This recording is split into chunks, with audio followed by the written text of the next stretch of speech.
mais li ci ëpp solo mooy ñu identifier li nga xam ne moom la ñu wax la ressource locale. ma di leen di nuyu tous les panélistes Mbacké Seck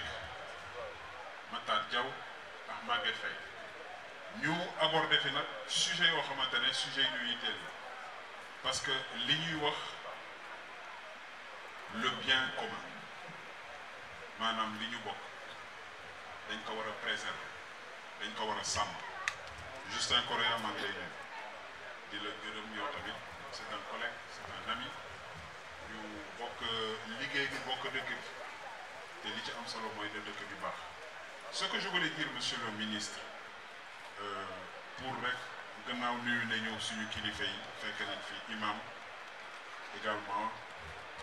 délégué de quartier gisoon naa fi Biongom Assane Ndiaye nuyu naa président du bàjjenu gox Mbacke Diop mooy président du bàjjenu gox yëpp ak kilifa jeune homme femme personne ressource ci seen présence ci seen taxawaay mais nuyu également les conseillers municipaux yi fi teew. damay commencer par question bu ñu laaj parce que question boobu liñ ko war a waxee ci wolof benn xeer buy jëm fukki picc. président bàjjenu gox dafa am lu mu wax lu am solo dañoo soxla espace foo xamante ne dañ fa bëgg a def production bien sûr c'est des femmes de développement ñu nekk ci activité j'aurais dit non lucrative dans un milieu communautaire war nañ mën a am benn espace mais problème bi nga xam ne moom nañu gis fii tey dans la commune en tout cas quartier Yaraax mooy dafay produit qui se fait rare maanaam suuf donc loolu bokk na effectivement ci difficulté yi nga xam ne mën ngeen ko jonkonteel mais dafa am benn cadre boo xamante ne foofu nañuy saafarawee les problèmes wax nañ ko on est dans une logique de décentralisation ñun municipalité existé wul en 96 fii lépp luñ fi daan dox ville de Dakar nañu dem 96 ñu ne commune existé na jox nañ ko ay pouvoir yu limité na 2014 ñu apporté ay réformes xaw a gën a dooleel tuuti communes yi mais teewul ñun dans la commune amuñu la totalité des pouvoirs certes nous sommes libres mais nous sommes toujours un démembrement de l'État ce qui veut dire que ci wàllu urbanisme ñun lu ñuy liggéey amuñu benn pouvoir bu ñu am te waxuñu ak ki nga xam ne mooy autorité urbanisme la preuve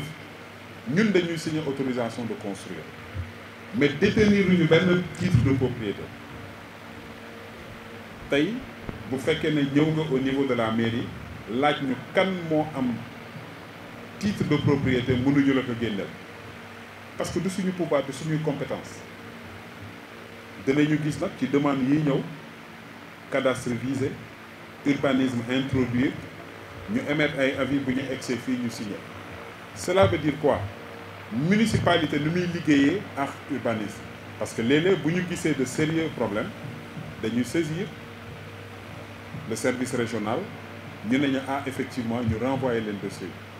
donc dama bëggoon à un niveau décentralisé que les délégués de quartier les conseils de quartier bañ a xeeb seeni pouvoir on a parlé de boxe des pêcheurs sur l'utilisation mais ñun bi ñuy dem di commencer di tabax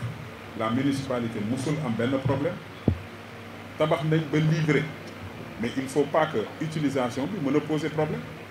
et ne demandez pas à la municipalité de venir régler ou d'arbitrer parce que ba ngeen ci tolloo ngeen bëgg ko da ngeen ñëw déggoo bu ñu demee ba egsi ci biir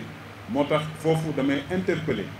encore une fois les présidents de conseil de quartier yi nga xam ne dañu am un cadre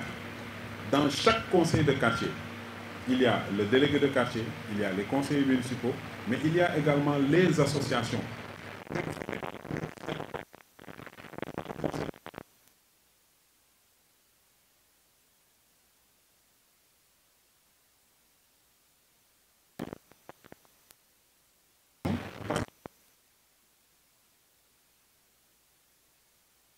ñu respecter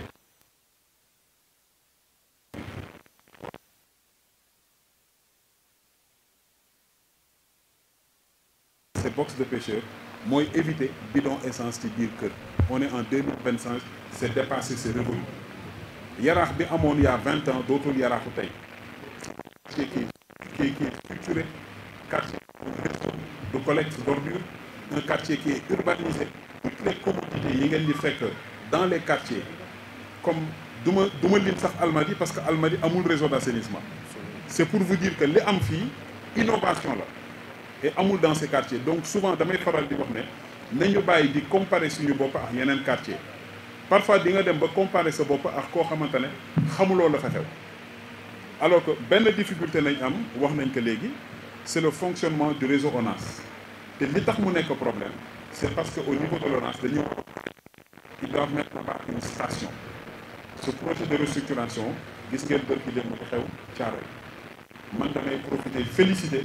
les populations de Hann et quand je dis les populations c'est dans une organisation parce que dañu am ñetti de quartier yooyu travaille avec la fondation Droit à la Ville en matière de restructuration ñoom ñoo compétent ñu liggéey lañ ci war a def bi mu egsee au niveau des élus ñu porter ko à la ville de Dakar porter ko au niveau de la gouvernance. Le gouverneur a convoqué le conseil régional de l'urbanisme où c'était tous les services de l'État y compris cadastre impôt ñëpp teew une fois que ñu émettre un avis ci nañ koy doog a mën a yóbbu au niveau du chef de l'État.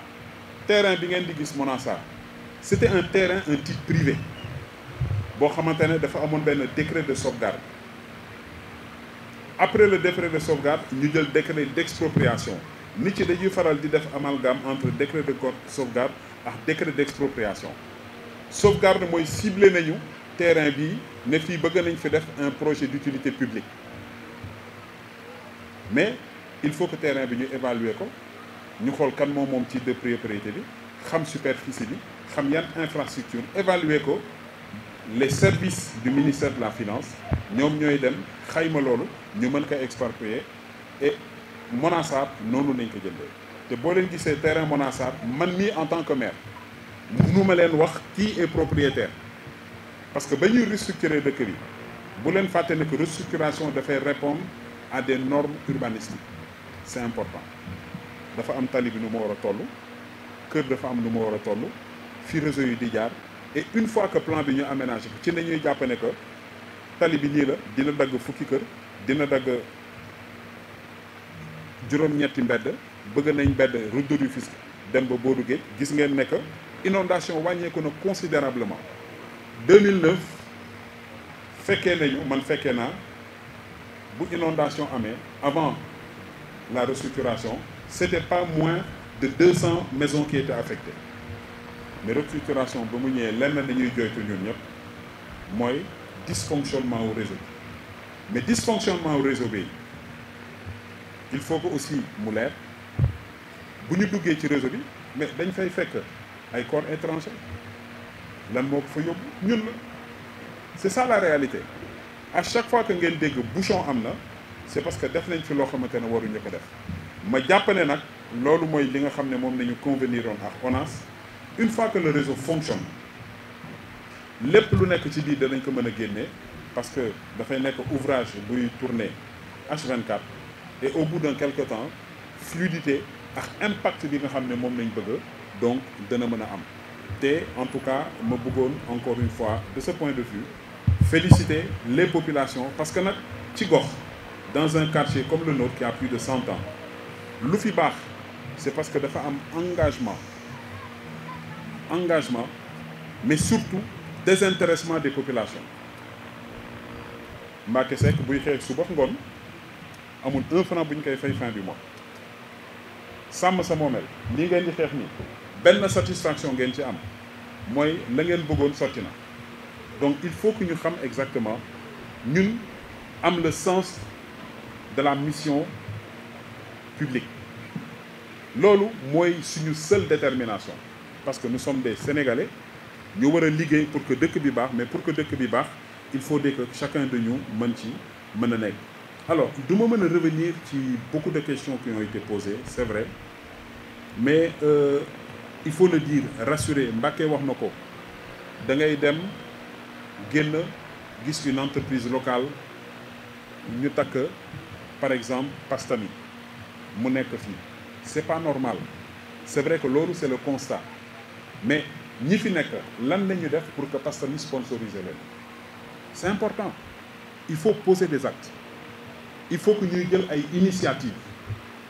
gis nañ fi yenn initiative yoo xamante ne boo demee dans le centre de santé C3S mais ils ont investi là-bas combien de millions kooku mooy équivalence su sponsoring nga xool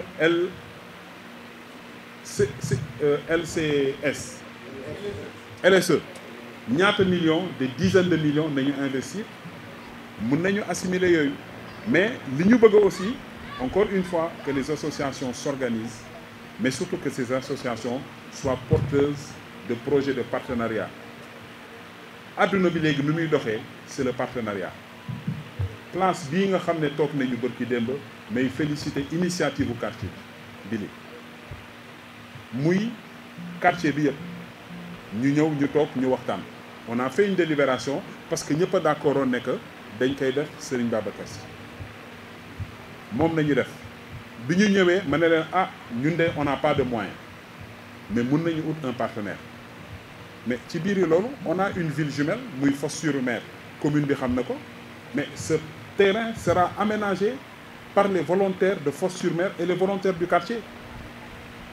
et yooyu c'est important en termes d'initiative c'est pour vous dire que du ñu ne rek mënuñu déedéet il faut que ñu dem vers une créativité au niveau des programmes de l'État mais Hann Bel-Air dafa bokk ci État du Sénégal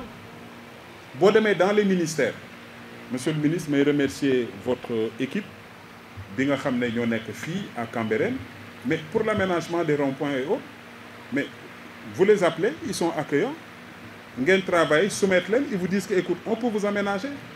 rond-point wu EMG bi ñu ko commencé ñu engagé des discussions ils ont dit que la partie hiérarchique aussi dañ ko ci boole et pourtant j'ai pas rencontré le ministre c'est pour vous dire que en termes de projet c'est possible mais nañuy jël ay initiatives pour mën a accompagner et chaque citoyen sàmm sa moomeel ni ñu ñëwee toog ne dañu bëgg a toog waxtaanee loo xamante ne ñun ñoo ko bokk ñun on a l'obligation ñëw toog wax ci parce que loolu mooy suñu mission ce matin ñi ngi nekkoon dans des quartiers où ils ont pris l'initiative di def mais ku ko ci def bëgg un partenariat fekkoon nga def ci les formes nous on est là on est présent et on accompagne parce que dafa bokk ci li nga xam ne suñu quotidien la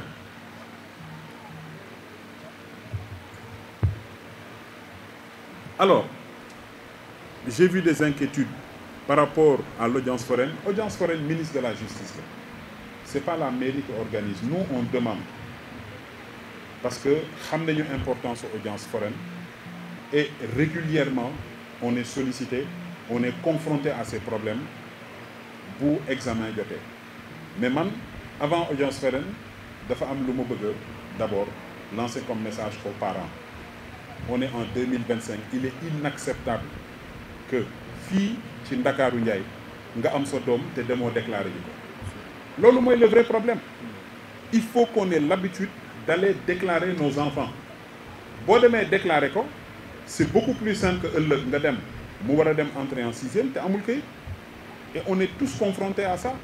ouverture des classes xamuñu li ñuy def dañuy travailler entre le ministère parce que c'est pas la municipalité ñun croix de transmission nañu ñu ne ñu bon écoute mën nañu jël élèves yi mais da ngay jël xale inscrire que ministère dem na ba accepté na ñu inscrire xale te amul kayitu juddu kooku c'est parce que l'État est à l'écoute des populations mais nit mënul xalaat nga jël gi scolariser ko te wóorul ne que kii sax sénégalais la xamuñu fu ñu jógee donc vraiment de ce point de vue ñun c'était encore pour vous dire que on attend le retour du ministère pour ñu mën a organiser ces audiences foraines par rapport au patrimoine je ne sais pas fekkeewuma Maguette Faye mais je voudrais le féliciter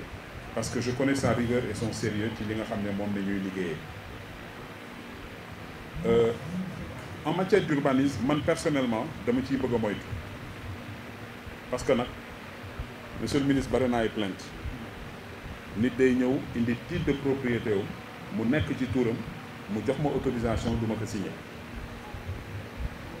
et vous savez que c'est pas normal parce que nit bu ñëwee indi titre de propriété wu amuloo ci fenn fooy sukkandiku pour mën a fonder le refus. Il y a des cas d'exception. Le dernier procès bi nga xam ne c'était il y a 3 semaines moom la ñu nekkoon, c'était un colonel de la gendarmerie au niveau de la cité ISRA moo ñëw ne dafay tabax génne ay këyitam teg këyit yi am na ko ma ne ko fii espace public la mënuloo amuma fenn fu may sukkandiku pour que ma refuser ko mu ñëw commencé def mur. Le code de l'urbanisme lui permet de clôturer mu ñëw clôturer toujours est-il que bi mu xëyee le matin mu gis ne que mur bi daanu la ñu porté yu plainte bi ñu demee tribunal yàlla def on a gagné le procès mais j'en ai d'autres encore monsieur le ministre yu fi nekk te ci biir plainte yooyu ñaan naa yàlla seet yëpp jàll de parce que dafa nekk secteur bu sensible boo xamante ne li may faral di wax nañuy wax la nga xam ne ñun mën nañ ci wax am na ku ko wax léegi am na 2 espaces yu nekk fii benn espace bi apparemment attribué nañ ko beneen espace bi nekk réunion robinet ñetti boor kooku man maa bind fondation à la droit à la ville parce que ci restructuration bi ñoom ñoo compétent dañuy bind ñoom ñu attribué ñu ko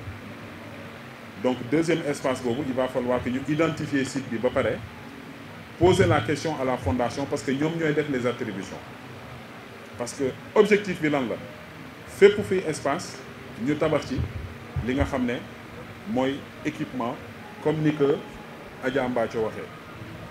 am na terrain bu nekk robinet ñetti boor ñun biñ ko demandé pour les populations ñu am un partenaire bu ñëw ñu ne dañ fay tabax maison de quartier association ya fa ne woon ne non kenn du tabax dañ koy bàyyi noonu pour que bu ñu amee xew ñu toggee foofu loolu du ambition loolu di gis-gis je pense que un terrain nañu seet loo xamante ne naka la mënee amal njëriñ quartier bi yëpp mais c'est vraiment pour vous dire que de ce point de vue aussi nos conseils de quartier encore une fois c'est des alliés c'est des partenaires dafa am li ñuy wax partage de compétences la responsabilité partagée la mais nañu seet li nga xam ne moo gën pour l'essentiel. Alors beneen bi je crois que foofu laa bëgg daanelee parce que comme ni ma leen ko waxee il y a eu beaucoup d'interpellations wax nañ fi terrain bi nga xam ne mooy cité imbécile c'est un terrain privé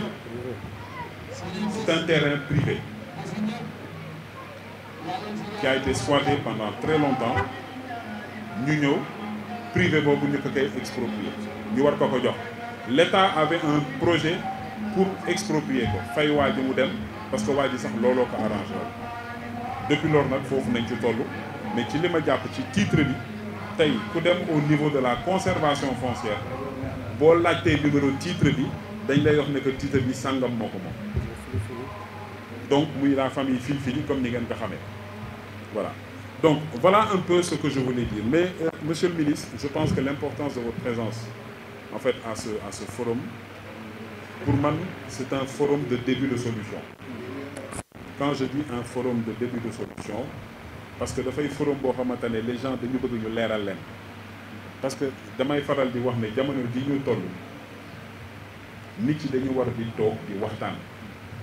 man mun naa am sama xalaat mais est-ce que cette belle qualité d'échange idée yi nga xam ne sotti na fi maa ngi nuyu doyen Massey ñu ngi lay nuyu bu baax a baax dama lay yéex a gis maa ngi jéggalu ak Cheikh Omar Sall mais vraiment encourager vivement la poursuite des échanges la poursuite des échanges am na ku fi wax léegi ne sàmm sa moomeel pour PDC on fera mieux que le PDC on a juste besoin en fait que dans nos échanges yéen ngeen mën a rassurer surtout sur les combats qu'on porte Mbàkke daf may faral di wax na ko sànq am na loo xamante ne man mënuma ko mais am na lu ma bëgg a xeex yow bu ma suuxloo ci suuf yow nga dem seeti ñoom Justin monsieur le ministre mu sotti du noonu voilà en tout cas merci à tout le monde jërëjëf ci seen taay monsieur le ministre encore une fois mille merci